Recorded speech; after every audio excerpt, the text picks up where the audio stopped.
حضرت غوث پاک جیلانی پیر بعد میں بنے، عالم بعد میں، اگرچہ پیدائشی ولی تھے، لیکن غوث اعظم کہتے ہیں میں نے سبق استاد کے پاس بعد میں پڑھا، میں نے حضرت ابو سعید مخزومی کے ہاتھ پر بیعت بعد میں ہوا، خلافت بعد میں ملی، سارا کچھ بعد میں ہوا۔ پہلے دن جب گھر سے نکلا، ابا جی میرے وصال کر گئے تھے، کہتے ہیں میری ماں نے، سید زادی نے مجھے گود میں لیا اور میرا ماتھا چوم کے کہنے لگی عبدالقادر ایک وعدہ میرے ساتھ کر، زندگی میں تیری زبان سے جھوٹ نہیں نکلنا چاہیے۔ لوگ کہتے ہیں حیران رہ گئے، مزے کی بات یہ تھی، پھر بھی بیبیاں کہنے لگی خطبہ تو دے دیا ہے، دعا کرو اس کا کوئی بچہ شہید نہ ہو جائے، بڑے سخت قصیدے لکھتی ہے، شہید نہ ہو جائے دعا کرو، لیکن اللہ بڑا ہی بے نیاز ہے، ان کے چاروں بچے شہید ہو گئے۔ میں نے ایسے لوگوں کو بھی دیکھا ہے، ایسے لوگوں کو بھی میں نے دیکھا ہے کہ جو جس جگہ کام کرتے ہیں نا، اپنے بچوں کو کہتے ہیں بیٹے یہ ہماری روزی کی جگہ، یہاں اللہ ہمیں رزق دیتا ہے، یہاں بیٹھ کر ہم نے غلط بات، تو میں نے تو دیکھا بچے فیکٹری کی زمین کا ادب کر رہے ہوتے ہیں۔ اب یہ گھر کے اندر آپ کو ایسا ماحول لانا پڑے گا، آپ کو گھر کے اندر وہ ساری چیزیں ترویج کرنی پڑیں گی، وہ سارا کچھ آپ کو اپنے گھر کے اندر پیدا کرنا پڑے گا۔ ہم بچوں کو لیکچر دیتے ہیں لمبے چوڑے، انہیں پتا ہوتا ہے کہ میرا والد جو کہہ رہا ہے نا، اس کی باڈی لینگویج، اس کا وجود، اس کی آنکھیں اس بات کی گواہی نہیں دے رہی، یہ مجھے قائل کر رہا ہے، خود نہیں قائل۔ بے نمازی اپنے بچے کو نمازی بنانا چاہے تو بچہ نمازی بن جائے گا؟ کیوں؟ وہ سارا قرآن مجید پڑھ کے سنا دے، قرآن میں اثر ہے کہ نہیں؟ وہ اس کو 150 حدیث دن میں سنائے کہ نماز پڑھنی چاہیے، پر ابا خود نہ پڑھے تو کیوں نہیں بچہ نمازی بنتا؟ وہ کہتا ہے ابا اگر اتنی اچھی نماز ہوتی تو پہلے تو بھی پڑھتا، معاذ اللہ، اگر اتنا اس میں فضیلت ہوتی، معاذ اللہ، سمجھانے کے لیے عرض کر رہا ہوں، تو کیوں نہیں پڑھ رہا؟ جو کام آپ کر رہے ہوتے ہیں، جو آپ کہہ رہے ہوتے ہیں، جب تک آپ روح کے ساتھ، اور یہ یاد رکھیں لفظوں کا اثر نہیں ہوتا۔ اقبال سے کہا کسی نے کہ یار میں بڑی تقریریں سنتا ہوں، فلانے کی بھی فلانے کی بھی فلانے کی بھی، سمجھ نہیں آتی، تو اقبال کہنے لگے جا کسی درد دل والے کے پاس جا کے بیٹھ، اور اس کے پاس جا کے بیٹھ جو تیرے سامنے لفظوں کا ہیر پھیر نہ کرے، بلکہ اپنے اندر کا درد نکال کے تیرے آگے رکھے، جملوں کی کمی بیشی نہ کرے، الفاظ کا اتار چڑھاؤ نہ کرے، نعرے لگانے کے لیے اور نوٹوں کی جو ہے وہ واٹ کے لیے بات نہ کرے، بلکہ وہ ہم تو جائز ناجائز بھی نہیں دیکھتے، چلتا رہتا ہے سارا کچھ ہی، جا۔ اور پھر اقبال نے ایک فقرہ کہا جو بڑا خوبصورت ہے، اقبال کہنے لگے بات جو دل سے نکلتی ہے اثر رکھتی، بات جو دل سے نکلتی ہے اثر، اور اگلا فقرہ اس سے بھی کمال کہا، کہنے لگے پر نہیں طاقت پرواز مگر رکھتی ہے، اس کے پر نہیں ہوتے، وہ اڑتی نہیں، پر کوئی نہیں ہوتے، لیکن اللہ تعالیٰ اسے سارے زمانے میں عام کر دیتا ہے، وہ پرواز کرنے لگ جاتی ہے، پورے زمانے میں وہ ان لوگوں کے خیالات پھیل جاتے ہیں، ان کے نظریات پھیل جاتے ہیں۔ تو یاد رکھیں بچوں کو ہم لیکچر دیتے ہیں 1.5 گھنٹے کا، 2 گھنٹے کا، اس لیکچر کی بچوں کو ضرورت نہیں ہوتی۔ بچوں کو بات کرنی چاہیے 1-2، اور اس بات میں وزن ہونا چاہیے، اور آپ سب سے پہلے وہ جو آپ کہہ رہے ہو اس کا سب سے پہلے آپ نمونہ ہو، وہ چیز بچہ آپ کے کردار میں، آپ کی طبیعت میں وہ دیکھ چکا ہو۔ قرآن مجید سورہ لقمان کی آیت نمبر 17 ہے، حضرت لقمان اپنے بیٹے کو نصیحت کر رہے ہیں، باپ بیٹے کو نصیحت کر رہا تھا، باپ اپنے بیٹے کو سمجھا رہا تھا۔ میرے رب کریم کو باپ بیٹے کا سٹائل اتنا پسند آیا کہ اسے قرآن پاک میں بیان فرما دی ہے۔ کبھی باپ بیٹے کی گفتگو بھی کسی نے نقل کی ہے، باپ بیٹے کی گفتگو بھی کبھی کسی نے کتاب میں نوٹ کی ہے، لیکن مالک کو اتنا پسند آیا یارو، باتیں باپ بیٹے کی تھیں، اللہ نے قرآن پاک میں نازل فرما دی۔ یار اتنا خوبصورت تھا باپ بیٹے کا انداز تکلم دیکھیے، باپ بیٹے سے کہتا یا بنیا، اے میرے بیٹے، اے میرے اللہ، انہیں کیا اوہ ادھر آئے نا، یا بنیا، اے میرے، دیکھیں لفظوں کا حسن، اے میرے بیٹے، اپنے حق میں قائل نہیں کیا کہ میں بوڑھا ہو گیا ہوں، بڑی محنت کی، اب تو پیسے کمایا کر، مجھے دیا کر، تجھے نہیں پتا ماں باپ کی۔ ہم سارا دیہڑی یہی ڈیوٹی کرتے ہیں، سارا دن یہی کام ہے کہ میری قدر کر، باقی سب ٹھیک ہے۔ حضرت سیدنا لقمان اپنے بیٹے کو کیا کہتے یا بنیا اقم الصلاۃ، اے میرے بیٹے نماز قائم کر، نماز قائم کر۔ نماز قائم کر. نماز قائم کرنے کا معنی یہ کہ ظاہری آداب کے ساتھ بھی پڑھ, باطنی آداب کے ساتھ بھی پڑھ. اور پھر حضرت لقمان بیٹے کو بٹھا کے آغوش محبت میں پیغام دیتے ہیں, کہتے ہیں نماز قائم کر. اور پھر یہ نہیں کہا کہ تو اپنی قبر صحیح کر, تجھے کیا لگے دوست تیرے پڑھتے ہیں کہ نہیں پڑھتے, یہ نہیں فرمایا. فرمایا اقیم الصلاۃ, نماز پڑھ, وامر بالمعروف ونہا عن المنکر. پھر تو لوگوں کو بھلائی کا حکم دے اور برائی سے منع کر. یہ باپ اپنے بیٹے کو نصیحت کر رہا ہے. اور پھر پتہ ہے جب کوئی بھلائی کا حکم دے برائی سے منع کرے تو اسے تکلیف بھی آتی ہے. اور اپنے بیٹے کو کہنے لگے وَاصْبِرْ عَلَىٰ مَا أَصَابَكَ, اور اس رستے میں جب تیرے اوپر کوئی مصیبت آئے تو تو نے صبر بھی کرنا ہے. نیکی کا حکم دینے اور برائی سے منع کرنے کے رستے میں جب کوئی مصیبت آئے تو بیٹے تو نے اس پر. اور اب باپ اپنے بیٹے کو نصیحت کرتے ہیں, کہنے لگے بیٹے یہ تو ایسے نہ سمجھا کہ نماز پڑھنا کوئی عام کام ہے, ایسے ہی نہ سمجھنا کہ لوگوں کو بھلائی کا حکم دینا کوئی عام کام ہے. یہ عام کام نہیں. اِنَّا ذَلِكَ مِنْ عَزْمِ الْأُمُورِ, فرمایا یہ بڑے حوصلے والے کام ہیں, یہ بڑے حوصلے والے بڑے ہمت والے کام ہیں جو میں تمہیں بتا رہا ہوں. باپ اپنے بیٹے کو یہ نصیحت کر رہا ہے. ملا جامی نے اس کو لکھا ہے, مولانا عبد الرحمن جامی کہتے ہیں سیدہ فاطمہ الزہرا کے پاس امام حسن اور حسین جب بھی جاتے تھے نا, بی بی صاحبہ یہ آیت پڑھ کے سناتی تھی. یہ آیت بی بی صاحبہ سناتی تھی کہ بیٹے نماز قائم رکھنی ہے, بھلائی کا حکم دینا ہے, برائی سے روکنا ہے, اور اس رستے میں جو مصیبت آئے گی اس پہ. اور ان ذالک من عزم الامور, بیٹے یہ معمولی کام نہیں, یہ بڑے عزم والے کام, یہ بڑے حوصلے والے. ماں جب ان لفظوں میں تربیت کرے, ماں جب کہے, دیکھا نا میرے بھائی, ماں جب سچ کا درس دیتی ہے تو بچہ سچ ہی بولتا ہے. اور اگر اماں کہے کہ بیٹے میں بات کرنے لگی ہوں تیری دادی کو نہ پتا چلے, یہ پپی کے سامنے نہیں کرنی, بلکہ کئی دفعہ اماں کہے ابا آئے نا رات کو تو اس کو نہیں بتانا, اور پھر اماں ٹھیک 15 منٹ کے بعد کہ بیٹا ہمیشہ سچ ہی بولنا, تو سچ بولے گا. کیوں بولے؟ کیونکہ اس لیے کہ اماں نے اسے پہلے بتا دیا ہے کہ سچ یہ بات کرنی نہیں کسی سے, میں کر رہی ہوں پر تو نے کسی سے نہیں کرنی.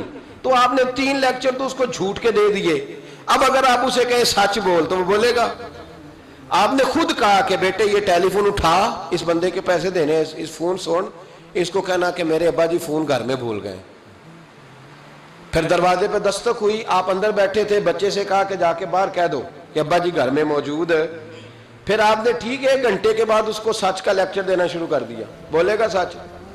وہ بھی پھر جائے گا نا جب اپنے دوست کے گھر, تو ٹیلی فون ابا جی کا آئے گا تو دوست کو دے کے کہے گا ابا جی سے کہے کہ وہ ٹیلی فون میرے پاس بھول گیا ہے, کیونکہ یہ آپ نے پٹی پڑھائی ہوئی ہے. یاد رکھیں گھر کے اندر جب تک آپ کا کردار, آپ کا اخلاص, آپ کا درد, حضرت غوث پاک جیلانی پیر بعد میں بنے, عالم بعد میں, اگرچہ پیدائشی ولی تھے, لیکن غوث اعظم کہتے ہیں میں نے سبق استاد کے پاس بعد میں پڑھا. میں نے حضرت ابو سعید مخزومی کے ہاتھ پر بیعت بعد میں ہوا, خلافت بعد میں ملی, سارا کچھ بعد میں ہوا. پہلے دن جب گھر سے نکلا, ابا جی میرے وصال کر گئے تھے, کہتے ہیں میری ماں نے, سید زادی نے مجھے گود میں لیا اور میرا ماتھا چوم کے کہنے لگی عبد القادر ایک وعدہ میرے ساتھ کر, زندگی میں تیری زبان سے جھوٹ نہیں نکلنا چاہیے, تیری زبان سے جھوٹ ہے. اور غوث پاک فرماتے ہیں جب میری ماں میرے ساتھ یہ بات کر رہی تھی تو میری ماں رو رہی تھی, رو رہی تھی. کبھی رو کے بھی کسی نے نصیحت کی ہے بچوں کو؟ حضرت غوث اعظم رضی اللہ تعالیٰ عنہ فرماتے ہیں مجھ پر میری ماں کی بات طاری ہو گئی, طاری ہو گئی میری ماں کی بات. وہ میری ماں نے آنسوؤں کے اندر لپیٹ کر جو مجھے تحفہ دیا تھا نا سچ کا, وہ میرے ذہن پر, دل پر, روح پر چھا گیا.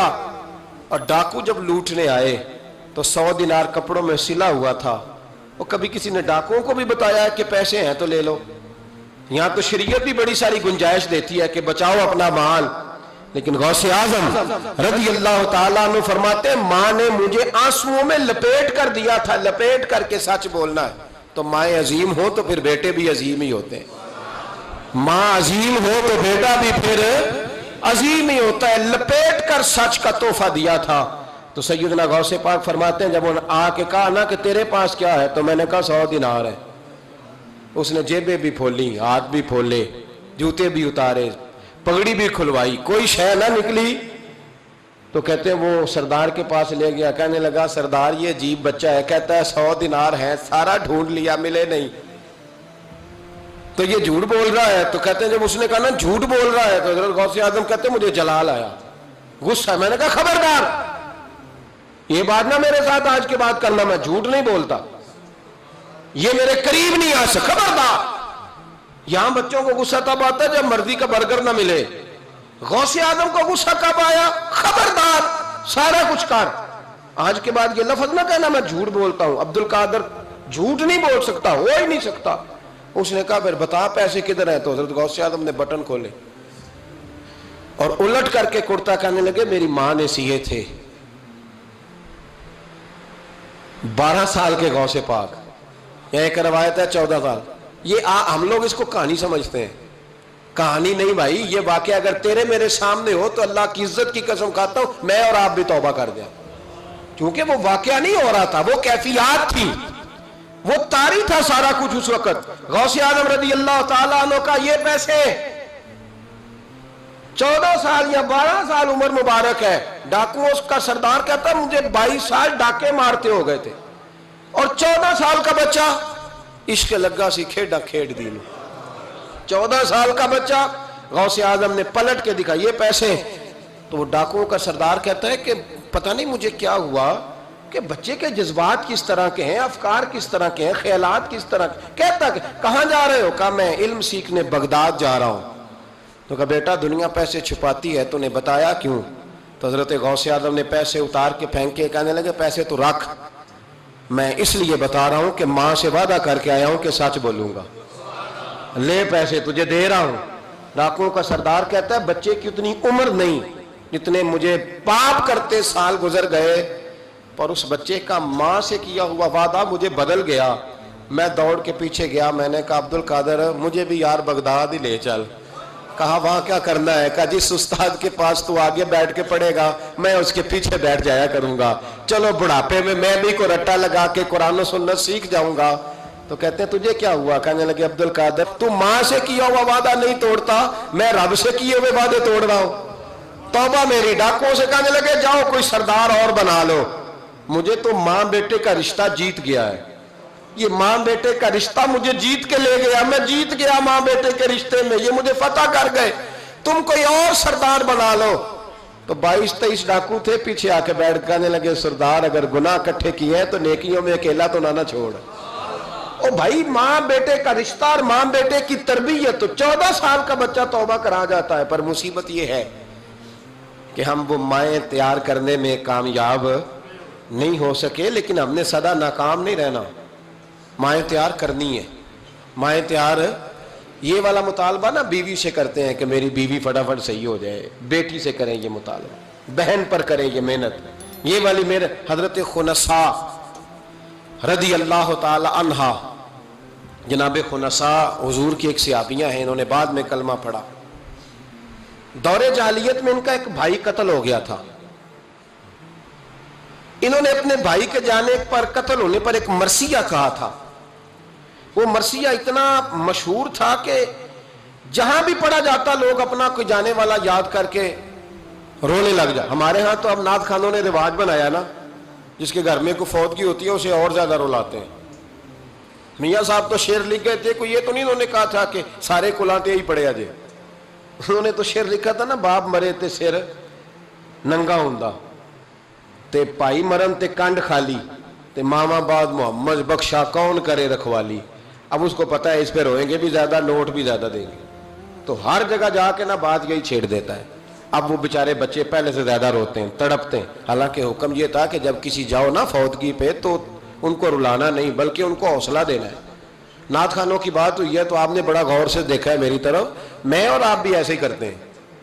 وہ جائیں گے نا تو پوچھیں گے یہ بچہ اس کا, یہ جو فوت ہو اس کا یہ بچہ, او ہو بیچارہ دیکھو نا چھوٹا سا تھا, اماں چلی گئی, بڑا مشکل ہے یتیموں کے لیے. تو یتیم چارہ نفسیاتی مریض بن جاتا ہے.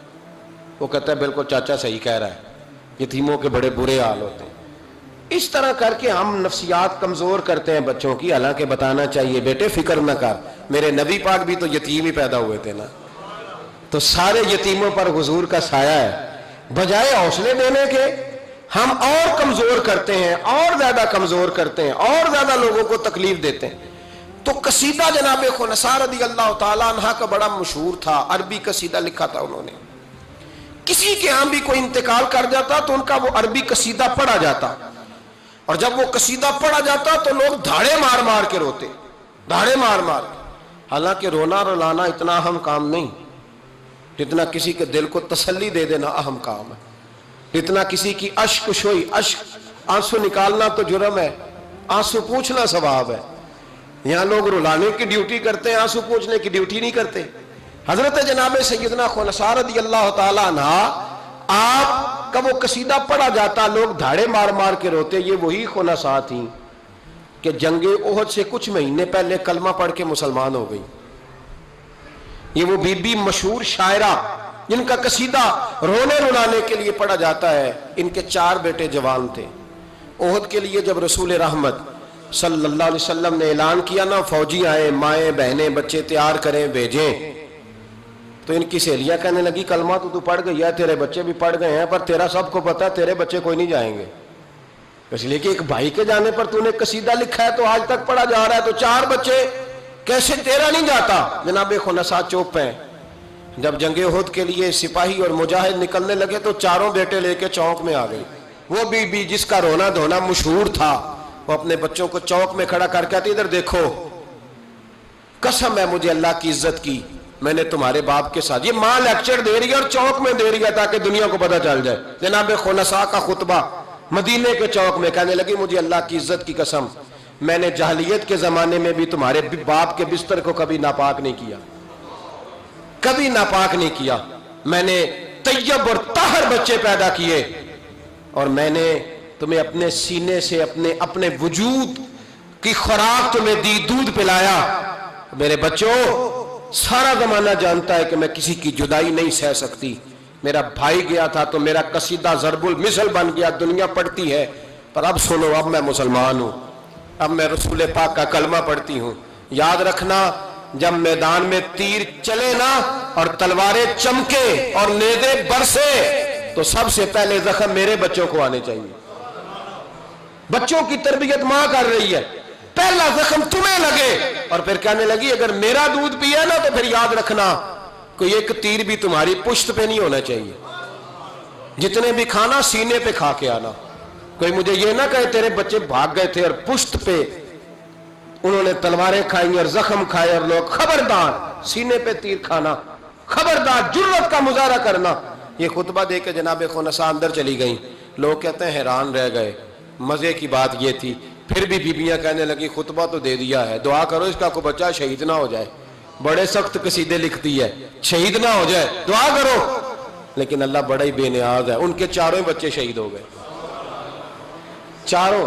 18 زخم تھے بچوں کے پر، تھے سارے سینے پہ، 18 گھاؤ تھے تلواروں کے پر، سارے سینے پہ۔ میرے محبوب احد سے واپس آئے۔ او بھائی، 4 بیٹے جس ماں کے چلے جائیں، اس ماں کو تسلی کون دے؟ جناب خنساء آ کے کھڑی ہوئی تو صحابہ کہتے ہیں ہمارا خیال تھا کوئی درد والا شعر پڑے گی، رلا دے گی دنیا کو، لیکن میرے حبیب پاک نظر اٹھائی، کہا خنساء تجھے پتا ہوگا تیرے 4 بیٹے شہید ہو گئے۔ کہنے لگی حضور یہی تو دکھ ہے۔ جب کہا نا یہی دکھ ہے تو کان کھڑے ہو گئے لوگوں، حضور یہی تو دکھ ہے، یہی تو پریشانی ہے۔ محبوب نے فرمایا کیا پریشانی ہے؟ کہنے لگی حضور یہی تو پریشانی ہے، میرے 4 تھے، دل کرتا ہے میرے 14 ہوتے۔ حضور یہی تو دکھ ہے، 4 تھے، دل کرتا ہے 400 ہوتا۔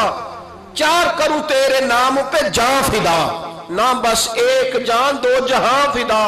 سونیا میرا 2 جہاں سے بھی نہیں جی بھرا، میں کروں کیا کروڑوں جہاں نہیں۔